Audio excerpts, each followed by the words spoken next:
제가 오늘 소개할 논문은 모노큘러 원스테이지 리그레이션 오브 멀티플 3D 피플이라고 해서 줄여서 롬프라고 불리는 논문입니다. 이 논문은 3D 포즈 에스티메이션 쪽 논문입니다. 여기 왜 안 되지? 먼저 이 포즈 에스티메이션 쪽에 가장 이슈가 되고 있는 게 오클루전, 그러니까 패색 문제라고 할 수 있는데요. 이 패색 문제를 크게 한 세 가지 정도라고 볼 수 있는데, 첫 번째는 펄슨 투 펄슨 오클루전, 이게 다른 사람에 의해서 그 특정 사람의 신체 부위가 가려지는 문제가 있고요. 그리고 또 셀프 오클루전이라고 해서 카메라 시점에 따라서 자기 몸의 일부에 의해 다른 신체가 가려지는 그런 현상이 있고, 또 이런 오브젝트, 차라든지 다양한 그런 오브젝트들 때문에 신체가 가려지는 일이 있습니다. 이런 문제들 중에서 이 논문에서는 이 펄슨 투 펄슨 오클루전 문제를 해결하는 데 주목을 하고 있습니다. 그래서 인트로덕션을 보면은 이런 앞서 말한 것처럼 기존의 3D 포즈 에스티메이션 방법들은 폐색에 취약한데, 그 중에서도 특히 멀티펄슨의 경우에 동시에 디텍트 되는 경우가 있어서 문제가 생기는 경우가 있습니다. 예를 들면 여기 이미지에서처럼 이게 너무 가까운 경우에 이걸 한 사람으로 디텍트를 하는 경우가 있습니다. 그래서 이걸 아예 바운딩 박스를 사용하는 그 방식 자체의 문제로 보고, 각 사람별로 신체 중심을 얘네 논문에서 제안하는 CAR이라는 방법으로 계산하도록 해서 해결을 하려고 합니다. 그래서 관련 연구들을 보면은 크게 한 네 가지 정도가 있는데요. 먼저 멀티펄슨 3D 메쉬 리그레이션이나 멀티펄슨 3D 포즈 에스티메이션의 경우 멀티스테이지 방식을 많이 사용하고 있습니다. 근데 이 방식은 바운딩 박스를 먼저 처리한 다음에 그다음에 리그레이션이나 에스티메이션을 진행하는 이런 면에 있어서 계산 효율성도 떨어지고, 또 앞서 말한 바운딩 박스 그런 문제들도 있기 때문에 이 논문에서는 차라리 원스테이지에서 하는 것처럼, 원스테이지에서는 조인트를 먼저 추정을 한 다음에 그룹화를 하거든요. 약간 이런 방식과 유사하게 그 원스테이지로 가고 또 픽셀 레벨로 리프레젠테이션을 하는 방식으로 하려고 하고 있습니다. 그래서 히트맵 방식으로 추정을 하고 있고요. 그리고 싱글 펄슨 3D 메쉬 리그레이션 쪽을 보면은 주로 이게 SMPL이라는 휴먼 바디 모델을 사용하고 있어요. 이게 뭐냐면은 이 3D 포즈 에스티메이션을 하면은 이렇게 오른쪽에 있는 것처럼 굉장히 많은 버텍스로 구성된 이 3D 메쉬가 나오게 되는데요. 이게 최초 모델이라고 볼 수 있는 이 SMPL만 해도 한 거의 7,000개에 달하는 점이 있기 때문에 계산량에 있어서도 너무 많아지고 그런 문제가 있어가지고 주로 이 모델의 파라미터를 추정하는 식으로 많이 사용하고 있습니다. 그래서 이쪽에서는 쉐입을 어떻게 줄지, 그러니까 이 사람이 뚱뚱한지 체형이 어떤지 그런 거에 따라서 다르고, 또 포즈, 지금 취하고 있는 자세는 어떨지, 여기 가운데에 있는 거죠. 그리고 글로벌 오리엔테이션이라고 해서 이런 회전과 같은, 그래서 이런 요소들, 이런 파라미터들만 학습하는 거를 중점을 두고 있습니다. 그래서 이 논문에서도 이 방식을 사용하고 있고요. 그래서 기타 다른 연구들에서는 이 SMPL 파라미터를 추정하는데 2D 포즈를 이용한다든지 시멘틱 세그멘테이션, 바디 세그멘테이션을 이용하거나, 아니면 템포럴 컨시스턴시라고 해서, 그러니까 시간적 일관성이죠. 영상을 아예 입력 데이터로 넣는 식으로 에러를 좀 보정하는 그런 방식들을 취하고 있습니다. 그래서 이 논문 롬프의 아키텍처를 보면은 이렇게 먼저 백본으로 시작되는 레지넷 50 또는 HR넷 32, 이걸 기반으로 해서 3개 레이어를 추가하게 됩니다. 이 3개 레이어는 SMPL, 그러니까 메쉬 파라미터로 사용되는 카메라 맵과 SMPL 맵이 있는데요. 이거는 사실 두 개가 컨캣해서 하나로 사용되기 때문에 원래 다른 논문에도 있는 건데 그냥 이렇게 레이어를 분리해서 했다고 보시면 됩니다. 그리고 여기서 주로 강조하고 있는 바디 센터 히트맵 레이어가 있습니다.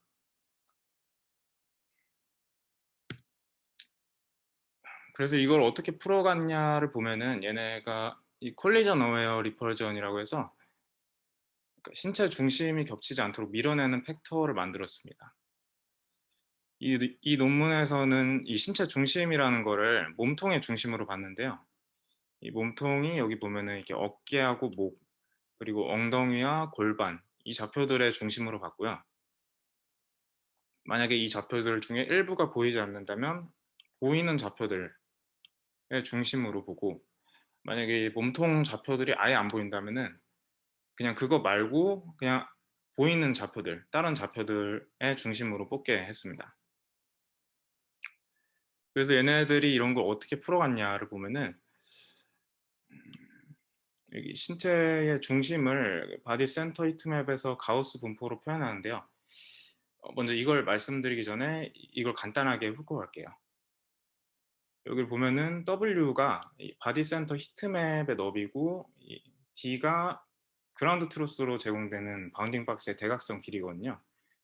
그래서 이런 데이터하고 뭐 커널 사이즈, 최소 커널 사이즈하고 뭐 베리에이션 레인지를 이용해서 이 커널 사이즈를 구하게 됩니다. 이걸 구해 가지고 그러니까 얼마나 밀어낼지 그러니까 너무 가까이 있으면은 어느 정도 거리를 유지해야 다른 객체라고 그러니까 다른 사람이라고 인식을 할 수 있기 때문에 그거의 기준이 되는 이런 DP와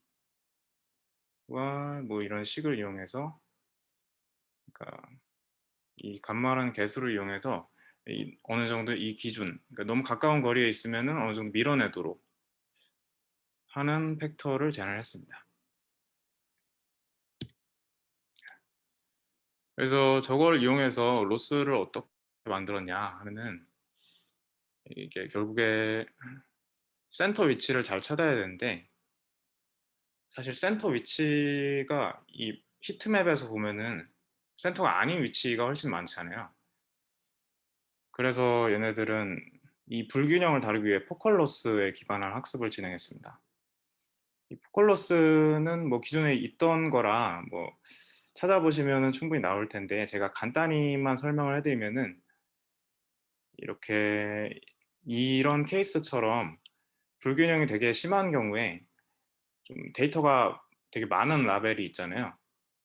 그런 라벨의 로스량을 좀 줄여서 상대적으로 균형 있게 학습이 되도록 하기 위한 그런 로스라고 할 수 있습니다.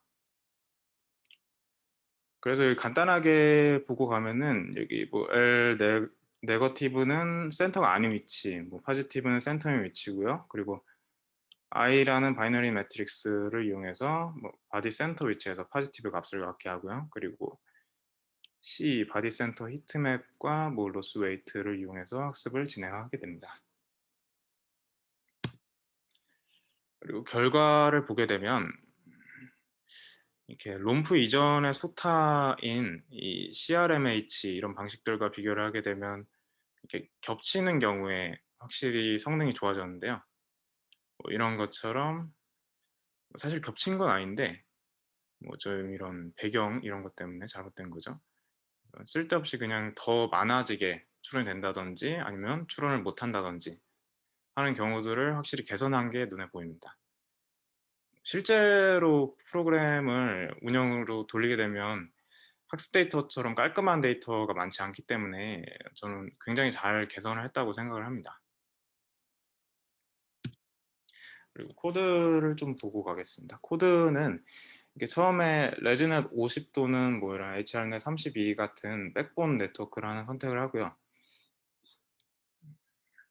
그리고 그 백본 네트워크에서 시작해서 이거를 프리트레인드 모델을 쓰냐를 봤는데 그렇게 하고 있지는 않더라고요. 여기 주석 처리도 되어 있고 논문에서도 그냥 가져다 썼다고 말하고 있더라고요. 그리고 그 백본에다가 여기 파이널 레이어를 3개를 추가를 합니다. 앞서 말한 SMPL 그 메시 파라미터 관련 2개랑 센터 히트맵 관련 레이어 하나죠. 그리고 그거를 어떻게 구성했냐를 보면은 뭐 크게 복잡하지가 않더라고요. 여기 보면은 그냥 컨볼루션, 뭐 배치넘, 렐루 이런 식으로 쌓고 뒤에 여기 베이직 블럭이라고 있는데 뭐 이것도 보니까 그냥 이렇게 컨볼루션, 배치 렐로, 컨볼루션, 배치 뭐 레지듀얼, 뭐 렐로 이런 식으로 간단하게 구성을 했더라고요. 그래서 실제로 추론을 할 때도 3개 레이어에 같은 인풋 값을 보내고 이거를 아웃풋의 딕셔너리로 반환을 하게 됩니다. 그러면 이 반환된 값들은 결국 파라미터이기 때문에 SMPL 바디 모델로 넘겨서 처리를 하게 되는데요. 이 논문에서는 이 base.py라는 파일에 result parser라는 모듈을 통해서 SMPL 모델로 연동을 시키게 됩니다. 그럼 이상으로 발표 마치겠습니다. 감사합니다.